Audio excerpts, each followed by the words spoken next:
వేణి పూజా విధానం అండి. 5 నదులు సాక్షిగా మనకి కళ్యాణం చేస్తారు. గంగా, యమున, సరస్వతి అలాగే వారణాసి, వారణాసి ఇలా 5 నదులు సాక్షిగా, సూర్యుడు సాక్షిగా కళ్యాణం జరుపుతారు. హాయ్ అండి, ఎలా ఉన్నారు? అందరూ బాగున్నారా? నేనైతే బాగున్నాను. మేము కాశీ యాత్ర వెళ్ళిన తర్వాత త్రివేణి సంగమానికి వెళ్ళమని కొంతమంది చెప్పారు.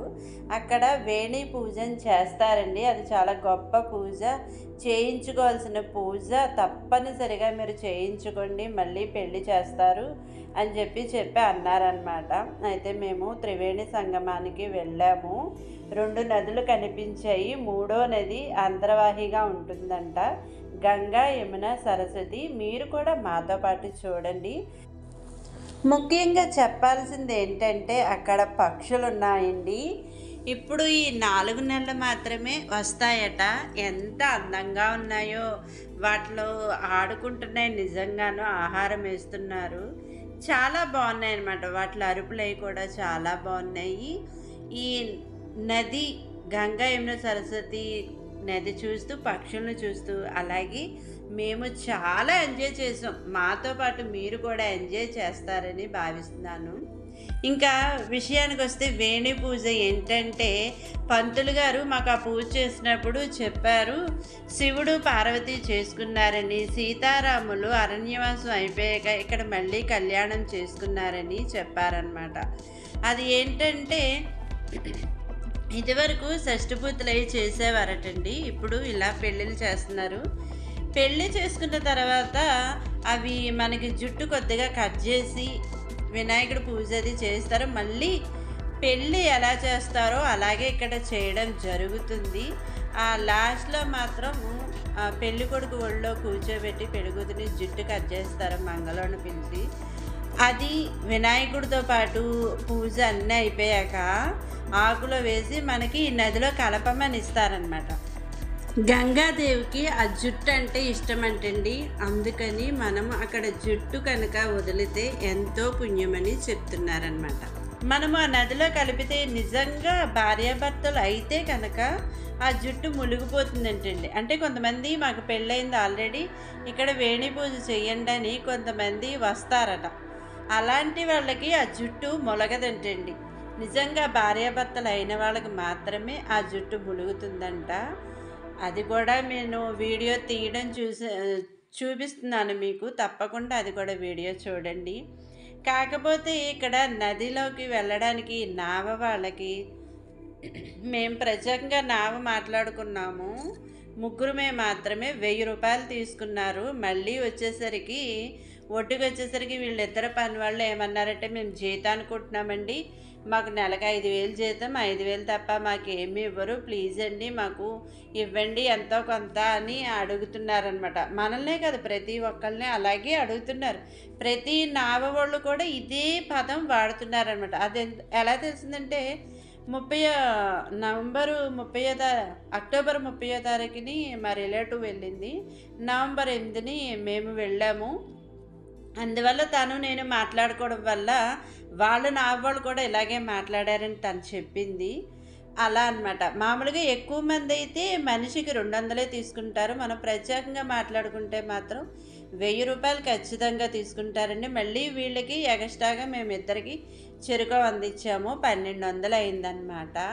కానీ ఇలాంటి ప్రదేశానికి వెళ్ళినప్పుడు ఎక్కువ మంది వెళ్తే మాత్రం చాలా ఆనందంగా సరదాగా ఉంటుంది. మేము అనుకోకుండా వెళ్ళడం జరిగింది. ఆ కాశీ విశ్వనాథుడు మాకు ఆహ్వానం పంపించడం వల్ల మేము వెళ్ళామన్నమాట. చాలా హ్యాపీగా జరిగిందండి. మీకు ఇంకో విషయం చెప్తానండో, ఎక్కడన్నా సరే ఒక కమలా పండు, 2 తవలపాకులు, పసుపు, కుంకుమ, అక్షంతలు, ఒకే ఒక అరటిపండు అండి. మొత్తం మ్యారేజ్ మాత్రం, పెళ్ళి మాత్రం గంట చేశారు పంతులు గారు. కానీ ఒక కమలా పండు, 2 తవలపాకులు, ఒక అరటిపండు, ఒక కాగితం పేపర్ ఉంటుంది కదా ఆకు, అది అంతేనండి. 2 దాంట్లో గంట సేపు చేశారండి. వాటితో సింపుల్గా మ్యారేజ్ చేశారు. మాకైతే 5000 మాత్రం అయ్యింది. మొత్తం టూర్ అంతా గంగా, యమున, సరస్వతి నది చూడడానికి ఏంటి, ఇలాగా మళ్ళీ పెళ్ళి చేసుకోవడానికి మొత్తం ఖర్చులన్నీ కలిపి మాకు 10,000 రూపాయలు అయ్యిందనమాట. కొంతమంది అడిగారు, మీరు వెళ్ళారు కదా ఎంత అయ్యిందని అడిగారు కాబట్టి చెప్తున్నానండి, నేను ఏదో గొప్పల కోసం చెప్పట్లేదు. తెలియని వాళ్ళకే తెలుస్తుంది కాబట్టి. ఇది కూడా గంగా యమున సరస్వతి చూసారా ఎంత బాగా కనిపిస్తుందో కదా, నాకైతే చాలా ఆనందం అనిపించింది. మీరు కూడా ఆనందించండి. ఓకే, లాస్ట్లో మా ఆయనగారికి పారాయణ రావడం, దండలు వేసుకోవడం, మళ్ళీ మాంగళ్య ధారణం జరగడం, అంతే కదా బాజా భజంత్రీలు కూడా ఉన్నాయండి. 10,000 రూపాయలతో మళ్ళీ పెళ్లి చేసుకున్నాము మొత్తం ఖర్చులు. కాకపోతే ఒక అరటిపండు, ఒక కమలా పండు, 2 తమలపాకులు, 2 దండలు, ఒక ఆకు, అంతే. పసుపు కుంకుమ అక్షంతలు, మ్యారేజ్ అయిపోయింది.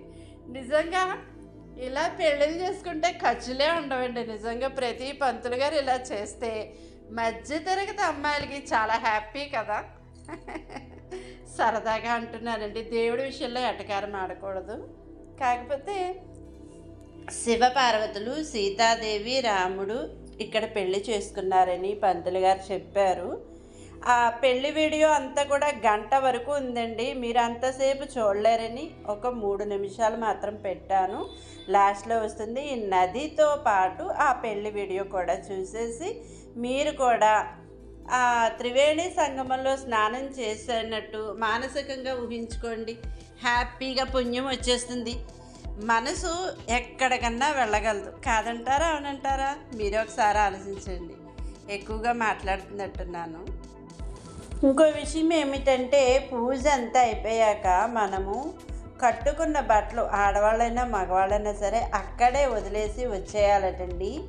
తప్పనిసరిగా మీరు ఎవరన్నా వేణి పూజ చేయించుకునేవాళ్ళు ఈసారి వెళ్ళినప్పుడు తప్పకుండా బట్టలు వేరేగా తీసుకువెళ్ళండి, అక్కడ వదిలేయాలట. త్రివేణి సంగమం దగ్గర ఒడ్డున ఆంజనేయ స్వామి గుడి ఉందండి.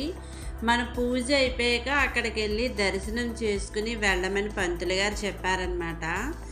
రామాయణం అయిన తర్వాత, యుద్ధకాండ అయిన తర్వాత ఆంజనేయ స్వామి ఇక్కడికి వచ్చి రెస్ట్ తీసుకున్నారని చెప్పారు. అక్కడ పడుకుని ఉన్నారండి ఆంజనేయ స్వామి.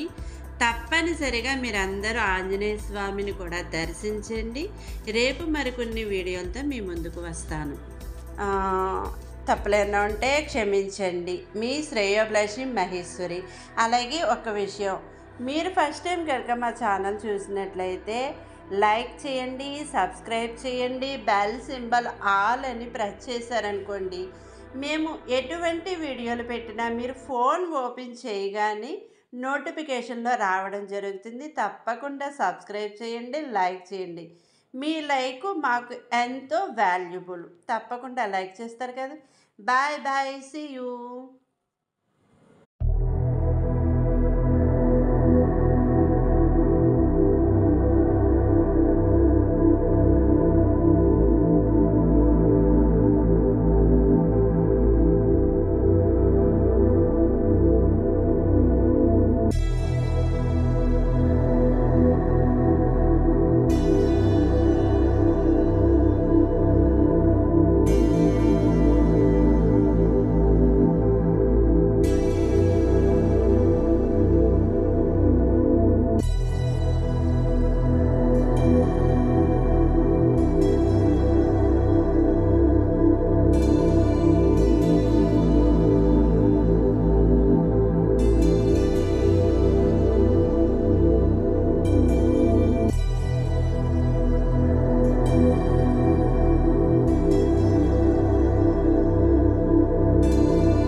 తీ కిందన వినాయకుడు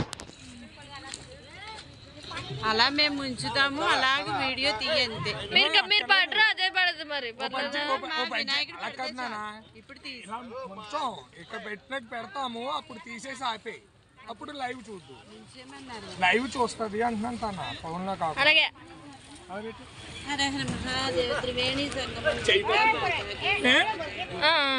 చెప్తాను.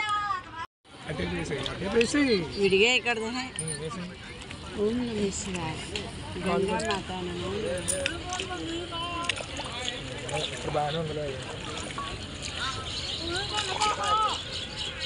కాల మునిపోయింది అసలు ఆడి మొలగదు చెయ్యి ఎప్పొచ్చేది నొక్కేస్తున్నాము.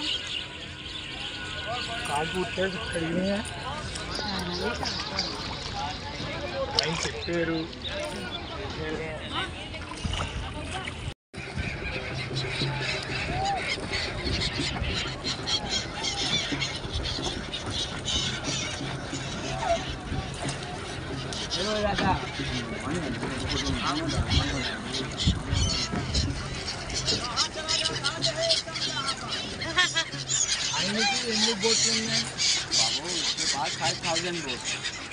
వింటర్ లోనే వస్తాయండి ఇవి, ఇక్కడివి కాదంట.